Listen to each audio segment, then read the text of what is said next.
Hi, welcome back to the Flaming Brain Abides. Please be sure to hit the like button, subscribe, and tell everyone you know about it to help this out because I need the help.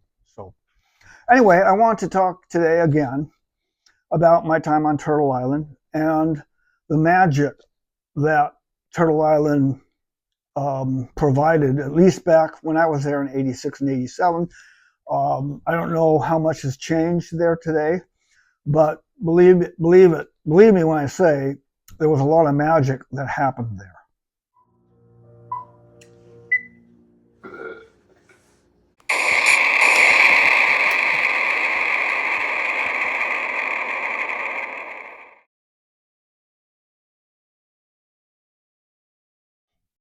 So Turtle Island, what can I say?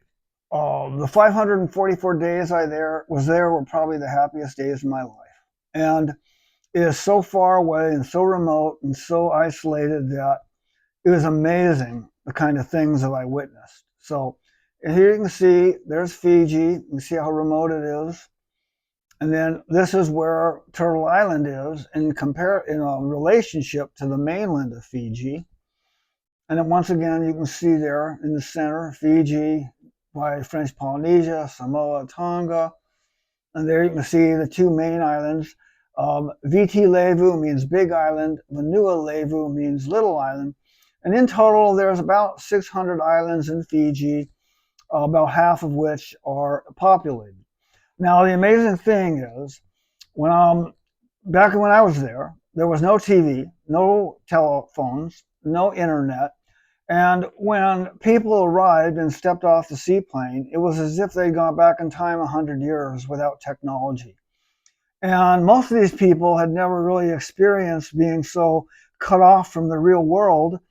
And within a few days, they would just become whole new people. They would open, and in many cases, these people would just really open up and share some amazing things.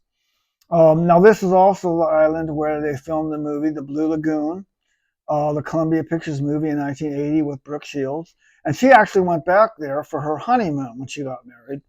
And I met some of the most incredible people you can imagine, because back in '86, it was $1,200 a day per couple. Today, it's about $3,000 a day. And I would say of the more than 600 couples I met, John and Cindy McCain were probably my most favorite people. Then there was Gomer Pyle, Jim Neighbors, and I really loved meeting him because growing up, I loved that TV show. And I loved his goofy nature, and I kind of felt a lot of simpatico with him. And what a lot of people don't know is that Jim Neighbors had an incredible baritone voice, and I got to hear him sing this song a cappella. To dream the impossible dream, to fight the unbeatable foe, to bear with unbearable sorrow, to run where the brave dare not go. Another guy I really enjoyed was a British actor named John Pertwee, and his wife Ingeborg, who was a countess or duchess or something like that from a European country. And he actually played the third version of Doctor Who in the long-running British sci-fi show Doctor Who. And he was just a wonderfully nice man. And then also this couple was there. Actually, they went a number of times. They loved Turtle Island.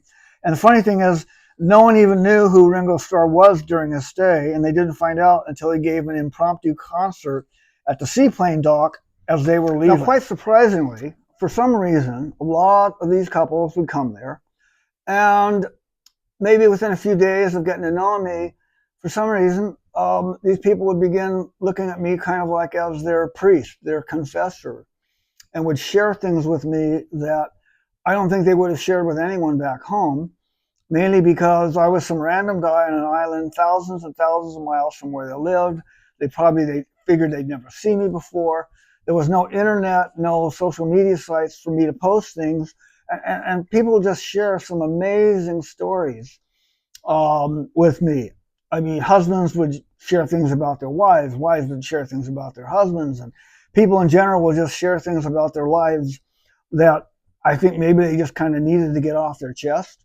And it was quite remarkable, the kind of things I heard. But there was one couple in particular that really had an impact on me. And it was quite amazing. So I'm going to call this couple Peter and Marie. That's not their real names. Anyway, they arrived here probably about mid-November 1986. Nice couple on their honeymoon, early 20s. They just seemed to be very lovely. And he told me at first that he was in construction of some kind and was from the East Coast, New Jersey. And they were very lovely, pleasant couple. But something seemed a little bit odd with Peter. So I think it was about the fourth day they were there, and they were there probably 7, 8 days. I was working on my submarine up in the shop, and he came up, and he asked if he could talk to me. And I said, sure. Then I'll give me about 30 or 40 minutes to finish what I'm doing, and I'll come and I'll find you. So after I finished my fiberglass layup, I cleaned up, and I went and found him, and we hopped in a golf cart, and we drove to the top of Mount Ford, which was the highest peak on the island. And there, all of a sudden, he just kind of broke down and really opened up. And what he told me was quite surprising, that he was actually a member of an East Coast crime family and was involved in this venture against his will. He really didn't want to be there. He wanted to just have a normal life and be married and have a family, but it was something he just couldn't escape, and it was really troubling to him. And originally when I was doing this, I had added a lot of scenes from certain gangster movies to kind of emphasize the things he told me, but I went back and decided, no, I don't want to go into those kind of details. But I'll just say he would tell me about things he was like kind of forced into having to do. And although he hadn't acted in any really heinous ways yet, he knew that the time would be coming when he would have to start doing some rather unsavory things. And he told me about things that he had witnessed and seen that really put a chill down my spine. And it was really sad because I could see this guy just did not want to be doing this, and he wanted a different life. But it was something he just couldn't escape, even though he wanted to. And in fact, many, many years later, when I began watching Sopranos, the character of Christopher, played by was Michael Imperioli, reminded me a lot of Peter, and I always have wondered if he ever escaped or finally became more like Christopher. So obviously, I'll never know. I never really did know his last name, which I'm glad. There were times when I always wanted to kind of try and find out what had happened, but I just decided to let it go. But anyway, it was sad, and I sure hope that he did manage to escape, because I knew his heart just wasn't in it. So anyway, these were some of the kind of stories I heard. That was the most extreme. But yeah, it was, Turtle Island was, and I'm sure is still, an amazing place.